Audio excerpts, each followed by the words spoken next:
आज मैं आपको श्वसन तंत्र के बारे में बताऊंगा, तो आप लोग इस वीडियो को बहुत ध्यान से देखिएगा और एक एक पॉइंट को नोट करते चलिएगा, समझते चलिएगा। सबसे पहले हम बात करेंगे श्वसन तंत्र का। श्वसन तंत्र को हम अंग्रेजी में रेस्पिरेटरी सिस्टम बोलते हैं।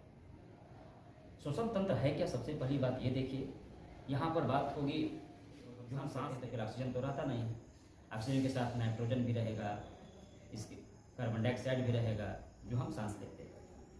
सबसे पहले हम बात करेंगे, इसमें कुछ टॉपिक है वो ध्यान देना है। पहला है ऑक्सीकरण, जिसको हम ऑक्सीडेशन बोलते हैं।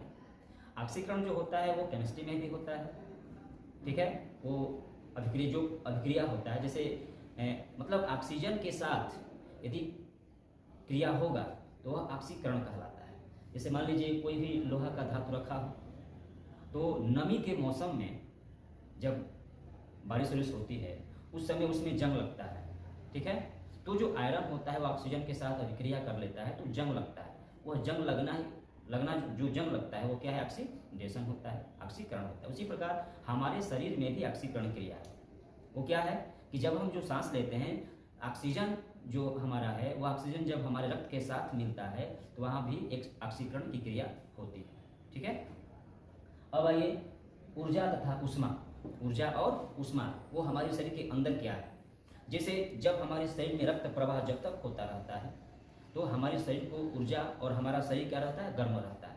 ध्यान दीजिएगा कि एक जीवित मनुष्य जो रहेगा उसका शरीर हमेशा क्या रहता है, गर्म रहता है, क्योंकि उसके शरीर में रक्त का प्रवाह होता रहता है।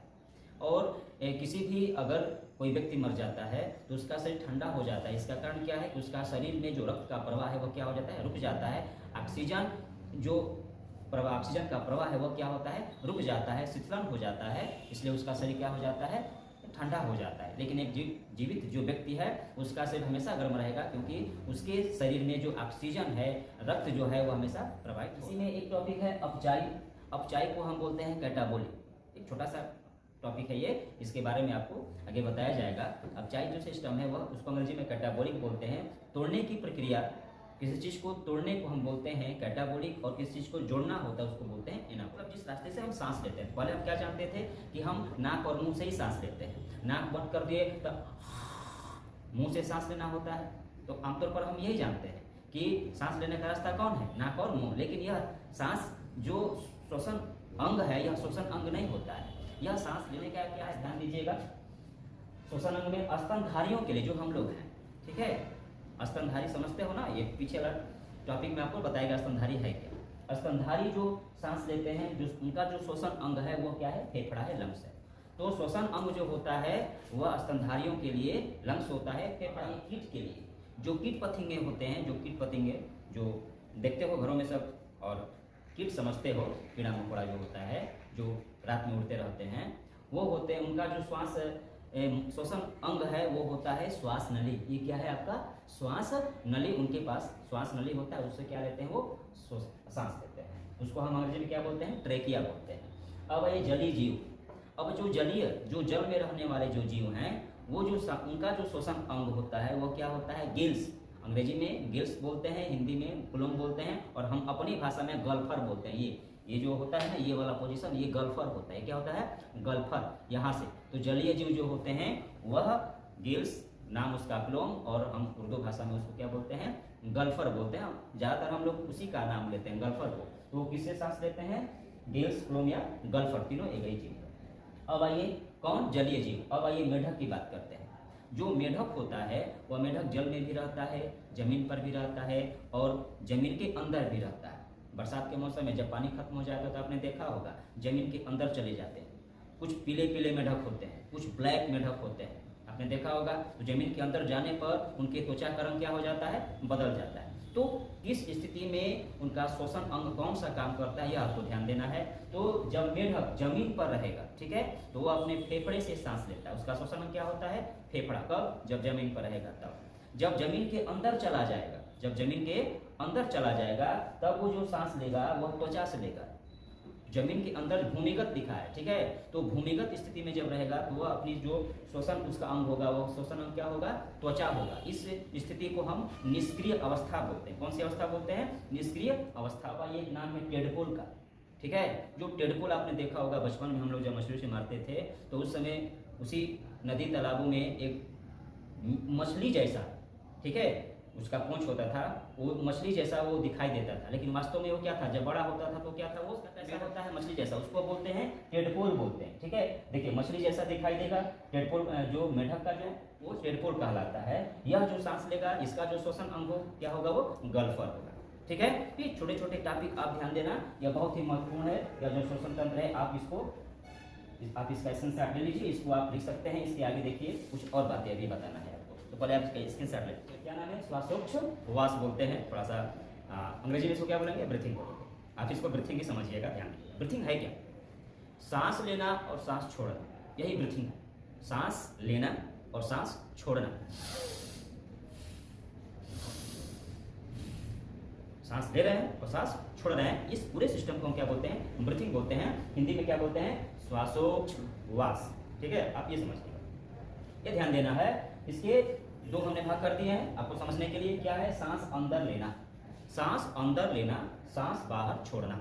ठीक है, पहली बात ध्यान है ब्रीथिंग में, ब्रीथिंग क्या है, तो सांस अंदर लेना और सांस बाहर छोड़ने की पूरे प्रणाली को, सिस्टम को हम क्या बोलते हैं, ब्रीथिंग बोलते हैं। और उसमें से सांस अंदर जब लेते हैं उसको हम बोलते हैं निःश्वसन, सांस जब बाहर छोड़ते हैं उसको बोलते हैं निःश्वसन। ध्यान देना, दो बिंदु लगा देंगे, निःश्वसन, निःश्वसन। तो इसको सांस बाहर छोड़ना निःश्वसन, और सांस अंदर लेना इसको क्या बोलते हैं, निःश्वसन बोलते हैं। इसको अंग्रेजी में हम बोलते हैं इंस्पिरेशन, और उसको बोलते हैं एक्सपिरेशन। अंदर आया इंस्पिरेशन, बाहर गया एक्सपिरेशन। निःश्वसन और निःश्वसन ये दो चीज है, ये आपको ध्यान देना है।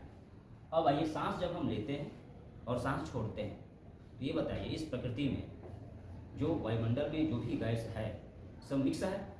तो जब हम सांस लेते हैं तो क्या हम क्या क्या चीज़ लेते हैं, केवल ऑक्सीजन लेते हैं, नहीं, हम ऑक्सीजन भी लेते हैं, नाइट्रोजन भी लेते हैं, कार्बन डाइऑक्साइड भी लेते हैं। ठीक है, तो हम कितना परसेंटेज क्या लेते हैं वो आपको ध्यान देना। जब सांस लेते हैं हम तो जो नाइट्रोजन होता है उसको लेते हैं 78%। ठीक है, इसके बाद ऑक्सीजन कितना लेते हैं हम, 21%। कार्बन डाइऑक्साइड कितना लेते हैं, 0.03%। कब, जब हम सांस अंदर लेते हैं तो 78% नाइट्रोजन लेते हैं, 21% हम क्या लेते हैं, ऑक्सीजन लेते हैं, और कार्बन डाइऑक्साइड की मात्रा 0.03%, मतलब 1% से भी बहुत कम। यह क्या करते हैं, हम लेते हैं। जब हम सांस छोड़ते हैं तब क्या होता है कि नाइट्रोजन कितना परसेंट बाहर जाता है, 78%, मतलब जितना लिए हम उतना छोड़ दिए। ठीक है, ऑक्सीजन 21% लिए लेकिन छोड़े हम 17%, माने 4% हमने अपने पास रख लिया, हमने केवल 17% छोड़ दिया। तो ऑक्सीजन हमने लिया 21%, हमने छोड़ा 17%, माने 4% हमने अपने अंदर रख लिया। हमने कार्बन डाइऑक्साइड जो लिया है 0.03%, हमने कम लिया है, लेकिन हम ज़्यादा छोड़े हैं। CO2 कितना परसेंट छोड़ रहे हैं, 4%। ये हमारे शरीर को क्या किया है, बैलेंस किया है। नाइट्रोजन 78% लिया जाता है, लेते हैं, ऑक्सीजन 21% लेते हैं, और कार्बन डाइऑक्साइड 0.03% लेते हैं। छोड़ते समय क्या कितना छोड़ते हैं, तो नाइट्रोजन जितना लिए हैं उतना छोड़ दिए हैं, 78%। ऑक्सीजन हमने 21% लिया, 4% अपने पास रख दिया, 17% हमने क्या कर दिया, छोड़ दिया। 0.03% कार्बन डाइऑक्साइड हमने लिया है, लेकिन हमने छोड़ा कितना है, 4%, मतलब उससे ज़्यादा जो हमारे शरीर में बनने वाली कार्बन डाइऑक्साइड गैस है वो अधिक मात्रा में हमने क्या कर दिया है, छोड़ दिया है। ठीक है, तो आप इस चीज़ को सही ढंग से लिख लीजिए, फिर आगे देखिए इसके बारे में और क्या बताया जाता है। ठीक है, ध्यान से इसको नोट करिए। अब बात करेंगे हम लोग श्वसन मार्ग का। ठीक है, जो हम लोग हवा जब लेते हैं अपने शरीर में तो किस रास्ते से वो हमारे शरीर में प्रवेश करता है, वह आपका क्या है, श्वसन मार्ग है। तो श्वसन मार्ग को हम एक छोटा सा परिभाषा देख सकते हैं कि वायु जिस मार्ग का अनुसरण करते हुए हमारे शरीर में प्रवेश करता है वह कौन सा मार्ग होता है, श्वसन मार्ग होता है। अब श्वसन मार्ग या जो श्वसन रास्ता है वो कौन कौन सा है, तो वो हम जानते हैं। तो सबसे पहले ध्यान दीजिएगा, एक सिस्टमेटिक ढंग से इसको लिखा गया है, अंत में आप इस चीज़ को जरूर लिख लीजिएगा। एक बात और है कि लिखते समय यदि जो बोर्ड पर समझ में ना आए तो उस चीज़ को जब हम बोल रहे हैं उसको आप रोक कर आसानी से लिख सकते हो। ठीक है, और जो दिखाई देगा साफ साफ वो लिख सकते हो। सबसे पहले हम बात करेंगे किसका, नासा छिद्र। ठीक है, हम शुरुआत में जो हवा होता है जब सांस लेते हैं तो हम कहाँ से लेते हैं, नाक से। ये जो दोनों छिद्र है यह क्या है, नासा छिद्र है। इसमें इसे हम सांस लेते हैं, इसमें बाल होता है जो अन्य धूल कण को क्या कर देता है, यहीं पर रोक देता है। ठीक है, तो पहला शुरुआत दौर में क्या है, नासा छिद्र है। दूसरा हमारा क्या है, निशा कपाट, जो नासा कपाट, निशा कपाट कहिए, वो क्या होता है कि ये वाला जो पोजीशन है, ये जहाँ ये देख रहे हो, ये जो कड़ा है, हम लोग इसको क्या बोलते हैं, इसको हम भिनास बोलते हैं अपनी भाषा में। क्या बोलते हैं? भिनास। कभी कभी कुछ करते समय ठंडा के मौसम में ये फूट जाता है, ठीक है, ये कड़ा होता है। ध्यान से अपना देखिएगा, इसको क्या बोलते हैं? निशा कपाट बोलते हैं। इसमें एक चिपचिपा पदार्थ होता है, जिसको हम जो यहाँ पर होता है वहाँ चिपचिपा पदार्थ होता है, जिसको हम म्यूकस बोलते हैं। वो कैसा होता है? गाढ़ा चिपचिपा पदार्थ होता है, उसको हम क्या बोलते हैं? म्यूकस बोलते हैं। अरे देखिए, और उसको जब कड़ा हो जाता है तो हम उंगली डालकर क्या करते हैं? उसको निकाल देते हैं। अब उसको क्या बोलते हैं? अब अपनी भाषा में नकटी कहते हैं। क्या बोलते हैं उसको? नकटी कहते हैं। तो निशा कपाट, ये निशा छिद्र हुआ, ये वाला, इसमें बाल होता है जो धूल कण को रोकता है। उसके बाद ये निशा कपाट, ये वाला कपाट हुआ जो मजबूत मतलब कड़ा है, हड्डी जैसा है। यहाँ पर एक पदार्थ होता है चिपचिपा, उसको बोलते हैं म्यूकस बोलते हैं। हम जब वो कड़ा हो जाता है तो हम उसको खपोर खपोर कर निकाल देते हैं। वो क्या होता है? उसको हम नकटी बोलते हैं अपनी भाषा में। अब है आपका ग्रसनी, हलक। ग्रसनी जो होता है उसको हम क्या बोलते हैं? हाइनेक्स, ठीक है, वो ग्रसनी है। वो ग्रसनी क्या होता है? हलक जानते हो? कभी कभी आप मुंह बाओगे, उसमें पोजिशन है, ये क्या है? हलक है। क्या है इसको? ये हलक है। वो आपका तीसरा है। पहला नासा छिद्र है, दूसरा क्या है? निशा कपाट है। वो क्या होता है? चिपचिपा पदार्थ, म्यूकस बोलते हैं। तीसरा क्या है? ग्रसनी। ग्रसनी को और क्या नाम जानते हैं हम लोग अपनी भाषा में? हलक बोलते हैं, ठीक है। हलक में हाथ जाकर निकाल देंगे, ऐसा कहा जाता है ना, वही हलक है। अब आइए स्वर तंत्र। स्वर तंत्र ये वाला है, ये जो है ना, ये स्वर तंत्र है। यहाँ पर ये जो निकला हुआ है, किसी किसी का हम लोग घाटी बोलते हैं, किसी का स्वर मीठा होता है, किसी का स्वर बहुत कड़ा होता है। छोटे बच्चों का स्वर क्या होता है? बहुत मीठा होता है। जैसे जैसे बड़ा होता है उसका स्वर क्या होता है? कड़ा हो जाता है। हम लोग कहते हैं ना कि घाटी फूट गई बा, मतलब यह बोड़ हो गई बा, आवाज़ बदल जाता है। आवाज़ क्या होता है? वो क्या है? स्वर तंत्र होता है। स्वर तंत्र, जहाँ से आवाज़ मीठा पतला मोटा निकलता है, तो वो स्वर तंत्र होता है। अब बात करते हैं कहाँ? श्वास नली, ठीक है, ट्राइकिया। जो अभी अभी आपने पढ़ा कि जो श्वास नली होता है वहाँ वो उससे जो कीट होते हैं वो वहाँ से सांस लेते हैं, ठीक है। तो ये होता है क्या? श्वास नली होता है। यहाँ पर एक नली होता है, वो श्वास नली होता है। वही श्वास नली जो होता है वो सीधे फेफड़े के पास जाएगा, ठीक है, ये श्वास नली होता है। अब ध्यान देना, ये वाला देखिए, ये फिगर देख लीजिए, ये आपका क्या है? श्वास नली है। यह श्वास नली दोनों फेफड़ों में जाकर क्या हो जाएगा? बढ़ जाता है, क्योंकि देखिए यहाँ पर दोनों फेफड़ों में खुलता है। कौन? श्वास नली होता है। अब एक आता है ब्रोंकाय। क्या होता है? ये तो श्वास नली हुआ, ये अलग अलग जब ऐसे जाएगा ये, तो ये क्या हो जाएगा? ब्रोंकाय हो जाएगा। ये वाला पोजीशन, ये वाला पोजीशन, ये ब्रोंकाय होगा, ठीक है। इसके बाद ब्रोंकोले बाद एक आता है वायु कोष्ठक। तो वायु कोष्ठक जो होता है वो गुच्छा के समान होता है, गुच्छा के समान होता है। ये वाला जो है ना, ये वाला जैसे गुच्छा टाइप का है, ये क्या है हमारा? श्वसन मार्ग कौन सा है? ब्लड है, ठीक है। इसके बाद ब्लड जो होता है वो हमारी प्रत्येक कोशिकाओं में ऑक्सीजन हम लेंगे कि ये वाला जो श्वसन मार्ग है, आप इस चीज को एक सिस्टम से लिख लेंगे और याद कर लेंगे। पहला क्या है? नासा छिद्र है। उसके बाद कहाँ? निशा कपाट, चिपचिपा पदार्थ होता है, उसको उस चिपचिपे पदार्थ को क्या बोलते हैं? म्यूकस बोलते हैं, अपनी भाषा में क्या बोलते हैं? नकटी बोलते हैं, ठीक है। इसके बाद ग्रसनी, ग्रसनी को क्या बोलते हैं? हलक बोलते हैं, ठीक है, हलक। इसके बाद स्वर तंत्र, ये जो फूटा रहता है घाटी जिसको बोलते हैं, ठीक है। यहाँ पर एक स्वर। अरे ये जो होता है ना, ये दबा देने, ऐसे अगर दबेगा तो आवाज ही नहीं आएगा, आवाज नहीं आएगा, दबा देने पर आवाज नहीं आएगा, वही क्या होता है? आपका स्वर तंत्र होता है। इसके बाद श्वास नली है जो दोनों फेफड़ों में जाकर खुलती है। उसके बाद ब्रोंकाय है, ब्रोंकेलस है, वायु कोष्ठक है, वायु कोष्ठक गुच्छा के समान होता है। उसके बाद ब्लड है, ब्लड के बाद सेल में, उसके बाद माइटोकॉन्ड्रिया में। ये आपका ये इसका ये फिगर है, ध्यान देना। श्वास नली है, ये आपका जो गुच्छा के समान है वह वायु कोष्ठक है। ये जो फेफड़ा है आपका, यह दोहरी झिल्ली की बनी होती है। इस दोहरी झिल्ली को बोलते हैं प्लूरा मेम्ब्रेन। ध्यान देना, अगर ये दिखाई नहीं दे रहा होगा तो आप इसको लिखेगा प्लूरा मेम्ब्रेन। फेफड़े की दोहरी झिल्ली को क्या बोलते हैं? प्लूरा मेम्ब्रेन बोलते हैं, यह आपको ध्यान देना है। अब इसी फिगर के नीचे एक डायफ्राम होता है। ये जो हमारा ये जो हृदय है ना, ये फेफड़ा जो होता है, उसी के नीचे क्या होता है? एक डायफ्राम होता है, जो मांसपेशी का ही बना होता है। डायफ्राम बोलते हैं, क्या बोलते हैं? डायफ्राम बोलते हैं। आप इस चीज का स्क्रीनशॉट ले लीजिए और एक एक पॉइंट को आप ध्यान से लिखते जाइएगा और समझते जाइएगा। ले लीजिए इसका। जब कोरोना हुआ था ना, तो उस समय ये जो कोरोना जो वायरस था वह इसी श्वास नली को ही क्या कर देता था? जाम कर देता था। इसलिए सांस न ले पाते थे और न छोड़ पाते थे, यही मेन चीज था। और इसी पर जाकर वो क्या हो जाता था? एकदम आक्रमण कर देता था, वहीं पे इकट्ठा हो जाता था, उसको जाम कर देता था। तो हम सांस लेने में सबको क्या होती थी? कठिनाई होती थी। उस वही कोरोना वायरस वही जाम हो जाता है इसी श्वास नली में, ठीक है। अब हमने बताया कि यहाँ पर एक डायफ्राम है। जो डायफ्राम होता है वह मांसपेशी का ही बना होता है। तो यह सांस लेने में मददगार होता है। सबसे अधिक सांस लेने में जो मदद करता है वो डायफ्राम होता है, फेफड़े के नीचे बना होता है, ठीक है। और पेट के पास ही होता है, उसका नाम क्या है? डायफ्राम होता है। अब इसमें एक बात है कि जो गर्भवती महिलाएं होती हैं वो किस प्रकार सांस लेती हैं, क्योंकि उनका पेट तो पहले से ही इतना भरा खुला हुआ रहता है, भाई वो कैसे सांस लेंगी।